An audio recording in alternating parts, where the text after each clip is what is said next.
Match নম্বর 7 royal Challengers Bangalore বনাম Delhi Capitals women. দুই টিমের তাদের দুটো করে খেলা হয়ে গেছে। আরসিবি ওমেন্সরা দুটো ম্যাচে দুটোতেই জয়লাভ করেছে এবং দিল্লি ক্যাপিটালস একটি ম্যাচ জিতেছে এবং একটি ম্যাচ হেরেছে।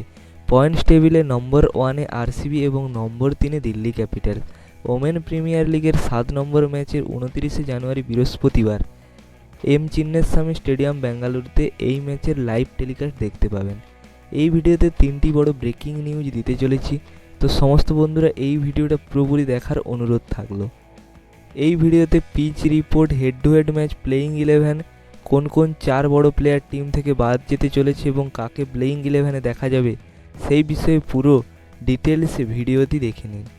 এই ভিডিও দেখার পর আর কোনো ভিডিও দেখতে হবে বলে মনে হয় না, তো ভিডিওটি শুরু করা যাক। প্রথম পিচ রিপোর্ট সম্পর্কে যদি বলা হয় তাহলে বেঙ্গালুরুর মাঠে আবার একবার খেলা দেখতে পাওয়া যাবে RCB women's versus Delhi Capitals women's. বেঙ্গালুরুর পিচ ফ্ল্যাট ব্যাটিং পিচ বলেই সবাই জানে। হাই স্কোর দেখা যায় এই মাঠে, বৃষ্টির কোনো সম্ভাবনা নেই। কালো মাটির পিচে খেলা দেখতে পাওয়া যাবে, বলে ঠিকঠাক বাউন্স থাকবে। আশা করা যায় যে 150 থেকে 170 রানের মতো ম্যাচে দেখতে পাওয়া যাবে। দুটো টিমই খুব ভালো খেলে এসেছে, তাই দুটো টিমেরই ম্যাচ জেতার পুরোপুরি সুযোগ রয়েছে। প্রথম ব্যাটিং এভারেজ 140 এবং সেকেন্ড ব্যাটিং এভারেজ 136। যেই টিম প্রথম টস জিতবে বল করার সিদ্ধান্ত নেবে। এইবার প্লেয়িং 11-এর দিকে দেখলে প্লেয়িং 11-এ দুটো বড় চেঞ্জ দেখা যাবে। রয়্যাল চ্যালেঞ্জার্স ব্যাঙ্গালোর প্লেয়িং 11-এ দেখলে ওপেন করতে আসবেন স্মৃতি মান্ধানা ক্যাপ্টেন এবং সোফিয়া ডিভাইনে। দুইজন ব্যাটিং খুব ভালো ফর্মে আছে। লাস্ট ম্যাচে স্মৃতি মান্ধানা 43 রানের একটি ভালো ইনিংস খেলেছেন।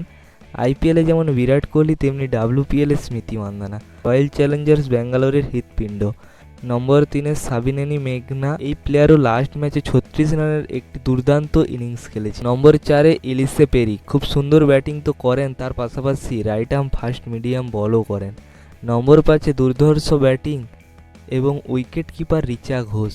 নাম্বার 6-এ অলরাউন্ডার জার্জি হোয়ারহাম, খুব ভালো অলরাউন্ডার। নম্বর 7-এ সোফিয়া মলিনেক্স, অলরাউন্ডার, লাস্ট ম্যাচে 3টি উইকেট নিয়ে গুজরাটের দমবন্ধ করে দিয়েছিলেন। নম্বর 8-এ শ্রেয়াঙ্কা পাতিল, আগের ম্যাচে তেমন কিছু করতে পারেনি। নম্বর 9 সিমরান বাহাদুর এবং নম্বর 10-এ আশা শোভানা, আরসিবির বেস্ট বোলারদের মধ্যে একজন আশা শোভানা।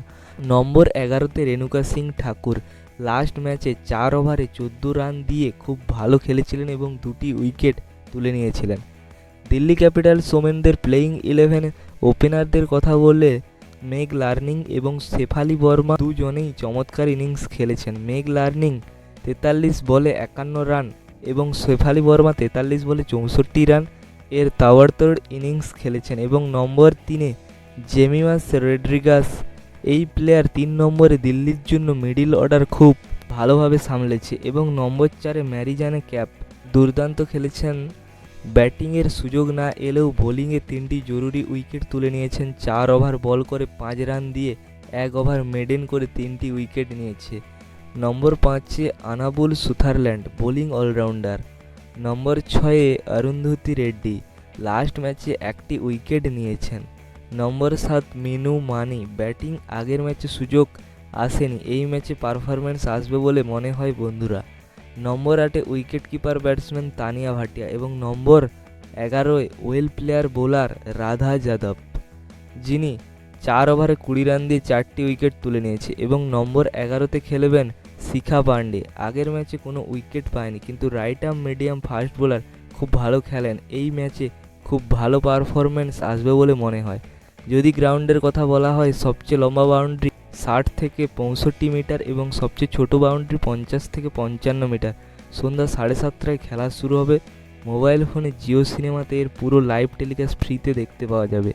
আজ এখানেই শেষ। ভিডিওটা ভালো লাগলে একটা লাইক করবেন এবং চ্যানেলে নতুন হয়ে থাকলে চ্যানেলটাকে সাবস্ক্রাইব করে দেবেন। পরবর্তী ভিডিও খুব তাড়াতাড়ি আসতে চলেছে। জয় হিন্দ, জয় ভারত।